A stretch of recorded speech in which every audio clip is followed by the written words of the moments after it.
Welcome to crime diaries. ఈ వారం మన గెస్ట్ రౌడీలను డకాయిటీగాల్ని ఒక తాట తీసిన పోలీస్ ఆఫీసర్. అతను ఆ ప్రాంతంలో ఉన్నారంటే ఆ దరిదాపుల్లోకి రౌడీలు ఎవరు రారు. అతని జీపు కానీ అతని బండి కానీ ఆ పార్కింగ్లో కనపడిందంటే ఆ చుట్టుపక్కల కూడా వెళ్ళడానికి కూడా భయపడే టెర్రర్ క్రియేట్ చేసిన ఒక ఆఫీసర్. ఆ ప్రాంతం రౌడీలకి బాగా పెట్టిన పేరు. అటువంటి ప్రాంతంలో అడుగుపెట్టిన అతను మొత్తం ఆ ప్రాంతం వాషౌట్ చేసి పారేశారు రౌడీల్ని.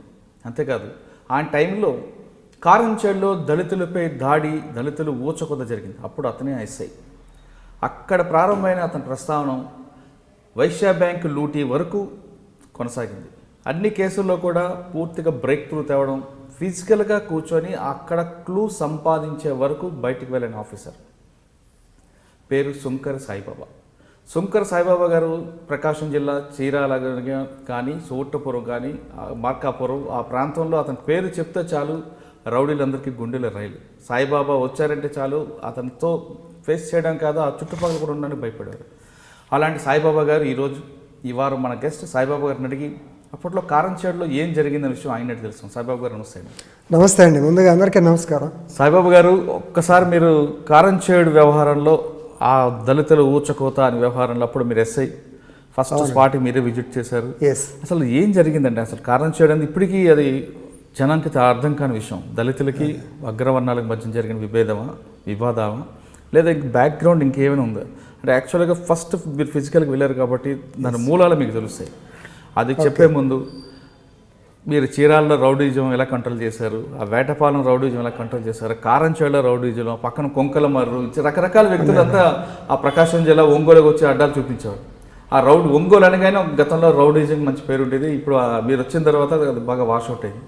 దాంతోపాటు మీరు చేసిన కొన్ని కేసులు, డిటెక్ట్ కేసులు ఉన్నాయి. వైశ్య బ్యాంక్ అవ్వచ్చు, ఈ ఒక్కొక్క స్టెప్ చెప్పుకొని వచ్చే ముందు ఒకసారి మీ ఫ్యామిలీ బ్యాక్గ్రౌండ్. థ్యాంక్ యూ అండి. నేను గుంటూరు జిల్లా ఆళ్లమూడి అనే కుగ్రామం నుంచి వచ్చాను.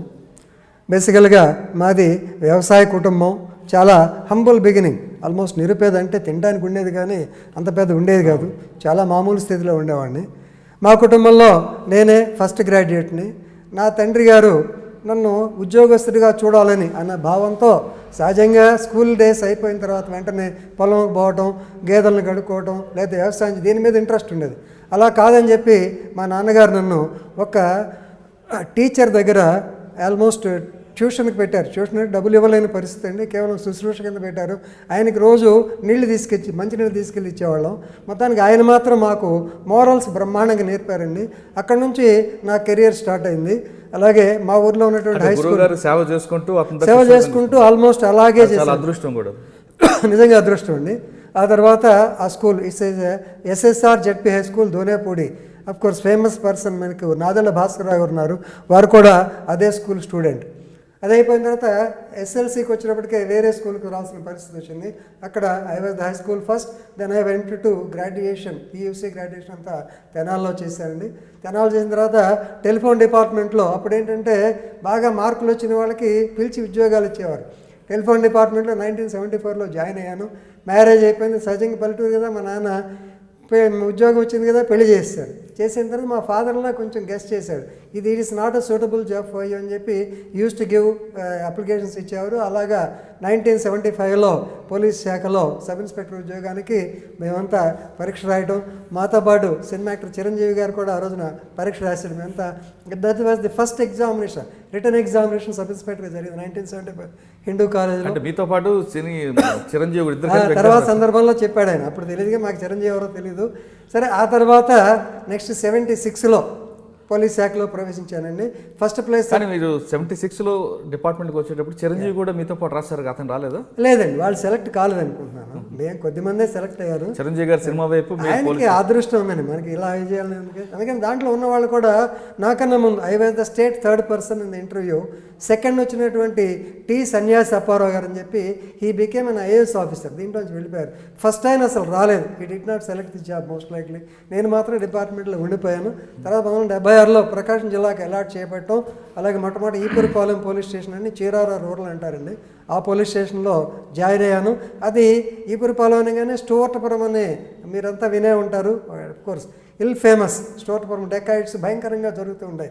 ఆ టైంలో అక్కడికి వెళ్ళటం, అలాగే వాళ్ళందరిని గురించి మొదట్లో ఇనీషియల్ స్టేజ్ కాబట్టి we want to do something, ఏదో నావెల్గా చేయాలని ఒక ఇన్నోవేటివ్ ఐడియాస్తో అక్కడ వాళ్ళని ఆల్మోస్ట్ ప్రజెంట్ ఇప్పుడు మీరు చెప్పాడు వాళ్ళ యొక్క మ్యాప్లు లొకేషన్ ఎక్కడ ఉంటారు. సహజంగా దొంగనంగానే అంతకుముందు మాకేం చెప్పేవాళ్ళంటే వీడు ఇల్లు పలానా చోట అలాంటి చోట ఉంటారనేవారు. కానీ దొంగలు సహజంగా అక్కడ ఉండరండి. చేసిన తర్వాత వాళ్ళకి షెల్టర్ హోమ్స్ ఉంటాయి, అలాగే వాళ్ళ కీప్ దగ్గర ఉంటారు, లేకపోతే రిలేటివ్స్ దగ్గర ఉంటారు, లేదు వాళ్ళ ప్రాపర్టీస్ అమ్మేసి వాళ్ళ దగ్గర కొంత షెల్టర్ తీసుకుంటారు. ఇవన్నీ లొకేట్ చేసి మ్యాపుల ద్వారా ఇండెక్స్ల ద్వారా చేశాను. అప్పుడు ఉన్నటువంటి డీజీ భాస్కర్ మనకి ప్రభాకర్ రావు, రొడ్డం ప్రభాకర్ రావు గారు, ఆయన మాకు డిఏజీగా ఉంటూ యాక్చువల్లీ అప్లాడెడ్ మీ, చాలా బాగుందా, చాలా చేసావు, ఇనిషియేట్ వర్క్ చేసి నన్ను అక్కడే సబ్ ఇన్స్పెక్టర్, రెగ్యులర్ సబ్ ఇన్స్పెక్టర్గా వేశారు. మీరు మ్యాప్ తీసుకోవడం అంటే ఒక ఎఫెండర్ వాడు నైట్ ఎక్కడ ఉంటాడు, ఎస్ ఎఫెన్స్ అయిన తర్వాత ఎక్కడికి వస్తాడు అంటే ఇవన్నీ ఐడెంటిఫై చేసుకుంటూ మీరు ఐడెంటిఫై చేస్తాను. నార్మల్గా వల్లాగి బాబు ఫర్ ఎగ్జాంపుల్ ఆయన లేడు అనుకోండి, వెళ్ళిపోయాడు కృష్ణారావు గారు పుణ్యం అని చెప్పి పైకి వెళ్ళిపోయాడు. సో వల్లాగి బాబు యాక్చువల్గా అతను he has got one wife another concubine. Okay, so ఒక చోట ఉంటాడు, ఇంకో చోట ఉంటాడు. రెండవది ఆ టైంలో అతను వేరే ఇల్లు కొనడానికి కూడా ప్రయత్నం చేస్తున్నాడు, ఉండటానికి అక్కడ షెల్టర్ తీసుకోవడానికి. ఏదన్నా వేరే చోట చేస్తుంటే బాపట్ల ఒక షెల్టర్, ఇలా ఎక్కడెక్కడ ఉంటారు లొకేషన్స్ అనేవి ఐడెంటిఫై చేయగలిగాను. అంటే వాళ్ళు జైల్లో ఉన్నప్పుడు కాకుండా బయటకు వచ్చారంటే వాచింగ్ ఈజీగా. ఎస్, బయటకు వచ్చిన తర్వాత that is what is surveillance. పోలీస్లో మోస్ట్ ఇంపార్టెంట్ సర్వైలెన్స్ అండి. క్రిమినల్ ముందు ఏం చేస్తున్నాడు, తర్వాత ఏం చేస్తున్నాడు, అఫెన్స్ చేసిన తర్వాత ఎవరికి అమ్మటానికి పాసిబిలిటీ ఉంటుంది అనేటువంటిది తెలుసుకోవడానికి ఒక చిన్న ప్రయత్నం. ఇప్పుడు చిన్నపిల్లలు గైడ్ అది. Yes, it is a book, ఆ బుక్లెట్ తయారు చేశాను ఇదే. ఇక ఆ తర్వాత అక్కడే ఉన్నాను. ఆ తర్వాత టంగుటూరు. అంటే మీరు ఫస్ట్ పోస్ట్లోనే సోవర్టూర్ మీద ఫోకస్ చేశారు. ఎస్, ఎంతమంది మీద మీరు అలాగా సర్వేలెన్స్ పెట్టారు? Yes, we have kept a watch on 67 persons మంచి క్రిమినల్స్. ఎందుకంటే నేను అక్కడ ఉండగానే 1979లో సింహాచలం డెకాయిట్ అని వెరీ నటోరియస్ డెకాయిటీ జరిగిందండి. టైగర్ నాగేశ్వరరావు, తర్వాత గజ్జల ప్రసాద్, గజ్జల జానకిరావు వీళ్ళంతా కలిసి అక్కడ పూజారిని చంపేసి, అలాగే పోలీసు కుక్కలు వస్తాయని చెప్పి చెట్ల మీద దాక్కుని పోలీసులు కుక్కలు కూడా దొరకకుండా వచ్చారు. వచ్చిన తర్వాత ఫస్ట్ ఇన్ఫర్మేషన్ వాళ్ళు వచ్చిన తర్వాత యాక్చువల్ నాకు రాలేదు, మా గురువుగారు జగన్ అంటారు ఆయన, చక్రపాడు అని, ఆయనకి ఇన్ఫర్మేషన్ వేరే పదరా పోదాం అని చెప్పిన తర్వాత we caught one criminal by name Chitti Mutyalu. ఆ చిట్టి ముత్యాలు అతను అమ్మవారి యొక్క పచ్చల పథకాన్ని మెడలో వేసుకుని డాన్స్ చేస్తున్నాడు. We caught him red handed. ఆ పచ్చల పథకం వాల్యూ తెలియదు, ఇప్పుడైతే కొన్ని లక్షల కోట్లు ఉంటుంది. ఆ తర్వాత ఇక నెక్స్ట్ సిఐడి వాళ్ళు రావటం. అంటే మీరు సోవర్టపురం మీద బాగా ఫోకస్ చేశారు కాబట్టి ఒక క్వశ్చన్ అడుగుతారండి. చెప్పండి. అంటే ఆ సోవర్టపురం అన్నది యాక్చువల్గా ఒక కమ్యూనిటీ సంబంధించిన వాళ్ళు ఎక్కువగా ఉండడం, దానికి వాళ్ళ మార్పు తేడానికి సెపరేట్గా ఒక కాలనీ పెట్టారు, దాని పేరు సోవర్టపురం ఉంది. అవునండి. కానీ ఎందుకు మార్పు రాలేకపోతుందండి వాళ్ళు? మార్పు రావడానికి ఒకటండి, ఇప్పుడు they take it as a profession. కానీ ఇప్పుడు చాలా మార్పు వచ్చింది. వాళ్ళ ఐపీఎస్ ఇప్పుడు కదా, అప్పట్లో లేదు. అప్పట్లో ఎందుకంటే వాళ్ళని బ్రిటిషర్స్ ఈ యొక్క క్రిమినల్స్ యాక్చువల్గా మెడ్రాస్ విలువాకంలో ఉండేవాళ్ళు, కొరవాస్ అనేవారు, ఎరుకలా కమ్యూనిటీ. వీళ్ళందరూ ఒక చోట ఉండి ఎక్కువ అఫెన్సులు చేస్తున్నారని వాళ్ళ డిఫరెంట్ పార్ట్స్ ఆఫ్ ది ప్లేస్లో పెట్టారు. అలాంటిది స్టూవర్ట్ గారు అప్పుడు కలెక్టర్ అండి, ప్రకాశం గుంటూరు జిల్లా కలెక్టర్, ఆయన పేరుతో Stuart farm. It is a settlement. ఈ సెటిల్మెంట్ ఏమైందంటే వీళ్ళకి ప్రభుత్వం వాళ్ళు కొంత పొలం ఇవ్వడానికి ప్రయత్నం చేశారు. వీళ్ళు ఏంటంటే పొలం కన్నా this has become an easy job for them. వాళ్ళకి ఏంటంటే కాసేపటికి ఆ రోజు గడిస్తే చాలనే భావనలు ఉండేవాళ్ళండి. పైగా they take it as a profession. వెళ్తాము, ఎక్కడో చోట దొంగతనం చేస్తాం, 4 రోజులు హ్యాపీగా ఎంజాయ్ చేస్తాం, పోలీసులు దొరుకుతా అనే భావనలో ఉండేవాళ్ళు. కానీ రిఫర్మేటివ్ మెషర్ ఎంత చేసినా అప్పుడు రాలేదు. స్లోగా మళ్ళీ నా టైంలోనే నేను ఇన్స్పెక్టర్గా పనిచేసిన కాలంలో నాకన్నా ఎక్కువగా దగ్గుబాటి వెంకటేశ్వర గారు, అలాగే మాదిగాని గురునాథం గారు వీళ్ళంతా వాళ్ళని రిఫార్మ్ చేయడానికి చాలా ట్రై చేశాం. అఫ్కోర్స్ ఆ తర్వాత స్లోగా టైం ఎప్పుడైతే ఫైనాన్షియల్గా స్టెబిలిటీ వచ్చిందో ఆటోమేటిక్గా వాళ్ళు చాలా ఎడ్యుకేషన్గా కూడా డెవలప్ అయ్యారండి. నా ఐఏఎస్. కానీ అప్పట్లో నేను ఒకసారి ఆ ప్రాంతంలో ఇంటర్వ్యూకి వెళ్ళినప్పుడు వాళ్ళు చాలా స్పష్టంగా చెప్పారు, మేము పోలీస్ చేతులు దెబ్బలు తినడానికి కానీ మా కుటుంబాలు కుటుంబంగా ముద్రపడడానికి మాకు ఇష్టం లేదు, మాకు గవర్నమెంట్ సెటిల్మెంట్ ఇచ్చింది, కానీ కొంతమంది పోలీసులు మీ దొంగతనం చేయకపోయినా వాళ్ళ కోసం దొంగతనాలు చేయిస్తుంటారనేది ఒక ఎలిగేషన్ పెట్టారు. అది వాస్తవం అంటారా? I have to agree.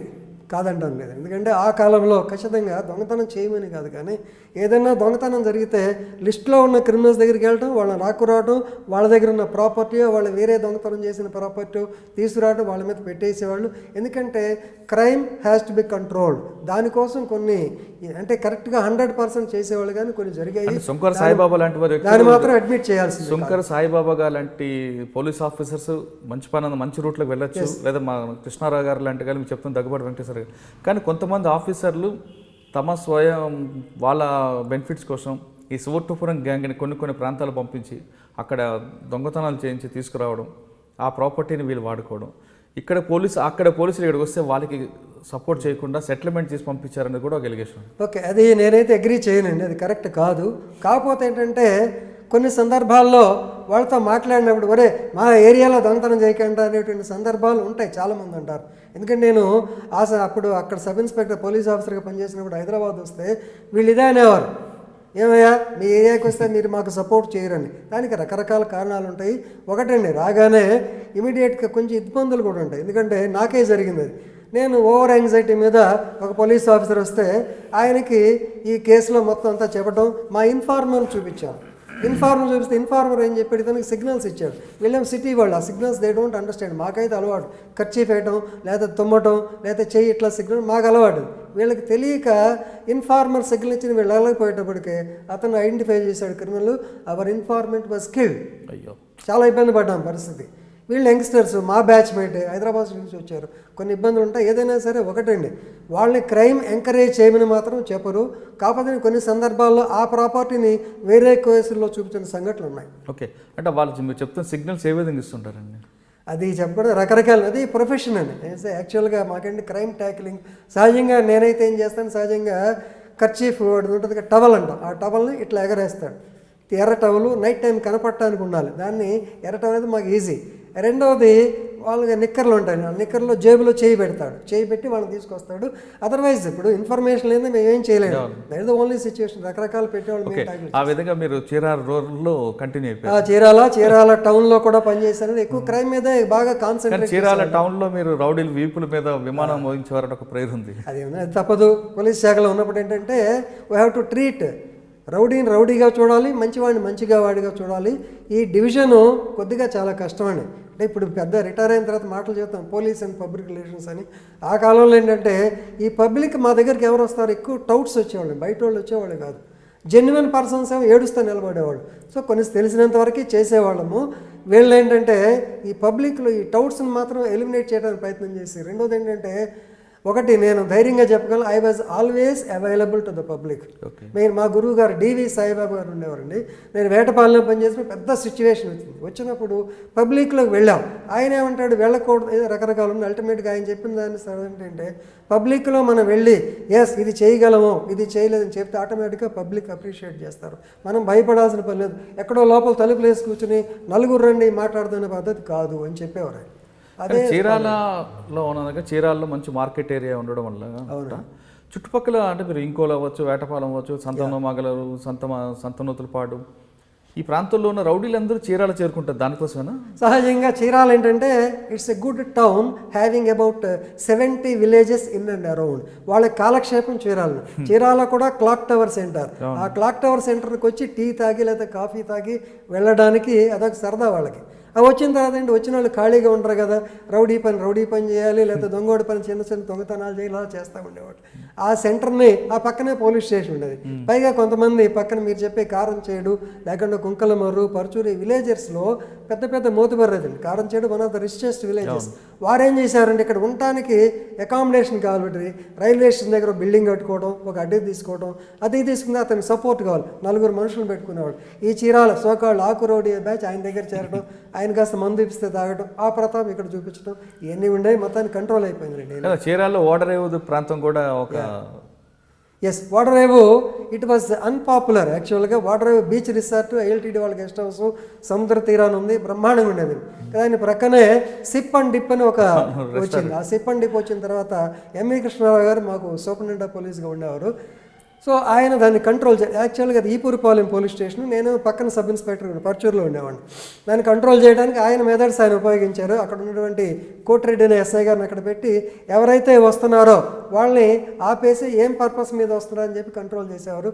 ఆ సందర్భంలో కొంతమంది పోలీసులు వాళ్ళని ఎక్స్టార్షన్ చేయడం, వచ్చిన పనుల్ని చేయడం రకరకాలు జరుగుతూ ఉండేవండి. ఎనీవే ఆ కొంచెం బ్యాడ్ నేమ్ వచ్చింది అక్కడ. ఎందుకంటే people they want have relax. ఇప్పటికి కూడా అదే కదండి. హైదరాబాద్ నుంచి నేను మొన్న రిసార్ట్కి వెళ్తే హైదరాబాద్ నుంచి 4000 రూమ్ రెంట్ అంటే లెక్క చేయాలి. నేను 4000 రూమ్ రెంట్ అంటే సార్ మీకేం తెలుసండి, హైదరాబాద్ నుంచి వస్తుంటారు, they want to have evening relaxation అందుకని చెప్పి అన్నారు. ఎనివే కాస్త బ్యాడ్ నేమ్ ఉంది. ఎంవి కృష్ణారావు గారు పుణ్యం అని చెప్పి అది అయిపోయిన తర్వాత మనకి వసంత నాగేశ్వరరావు గారిని హోమ్ మినిస్టర్ చేశారు. ఆ టైంలో లోకల్ ఎల్డర్ డాక్టర్ సదానందరావు గారు అని చెప్పి యాక్చువల్గా ఆయన దీన్ని ఫోకస్ చేసి ఏమైనా నువ్వు హోమ్ మినిస్టర్గా ఉన్నావు చేస్తావా లేదంటే then he has given clear cut directions basing on which MV Krishnarao మేమంతా వాళ్ళని చేయటం almost it was closed. Okay, మీరు ఒంగోలు చీరాల పని చేసుకొచ్చారు. చీరాల మీరు రూరల్ చీరాల ప్రాంతం అన్నీ చేశారు. వేటపాలెం, చీరాల, వేటపాలెం, పరచూరు. కానీ ఒంగోలు అనగానే ఫస్ట్ వినిపించే పేరు కరణం బలరాం గారు. ఎస్, కరణం బలరామ గారి మీరు వాళ్ళ ఆగడాలకి మీరు ఎదురెళ్ళారా లేదా మీరు కాంప్రమైజ్ అయ్యారా? కరణం బలరామ కృష్ణమూర్తి గారు యాక్చువల్గా ఒంగోలు కాదని Chirala, is the native of Chirala. నేను మొదట్లో ఈ పరిపాలన ఎస్ఐ చేశాను కదా, ఆయన ఇంట్లో దొంగతనం జరిగిన ఫస్ట్ కేసే నా కదా, ఆయన ఇంట్లో దొంగతనం జరిగింది. Youth Congress leader by the time. So Indira Gandhi గారు రావడం, ఆయన ఎమ్మెల్యే అయ్యారు, వేరే సంగతి అండి. కరణం బలరామ గారి ఎఫెక్టు నాకు, నేను డిఎస్పీగా ఉన్నప్పుడు బాగా టెన్షన్ మా ఇద్దరికి పడేది. ఆయన కూడా నన్ను వినలేవయా అనేవాడు. కొన్ని సందర్భాల్లో ఏంటంటే సహజంగా ఆయన టెంపర్ మీకు తెలిసే ఉంటుంది. సహజంగా కేసు వస్తే నేను కౌంటర్ కేసు పెడతా, ఏం చేస్తావు నువ్వు అనేవాడు. ఏం చేస్తా అంటే నేను ఏదే జెన్యున్ అదే చేస్తానండి. తర్వాత రెండవది కూడా చెప్పేవాడు, ఎందుకంటే ఆయన నాకన్నా కొద్దిగా 4 or 5 years పెద్ద ఆయన. మీకు తెలుసు కదండి, ఒకటి మీరు కేసు పెట్టిస్తే ఆటోమేటిక్గా కౌంటర్ కేసు ఒకటి వస్తుంది. గొట్టిపాటి రవికుమార్ని కుర్రాడండి, ఈ వాజ్ ఎమ్మెల్యే.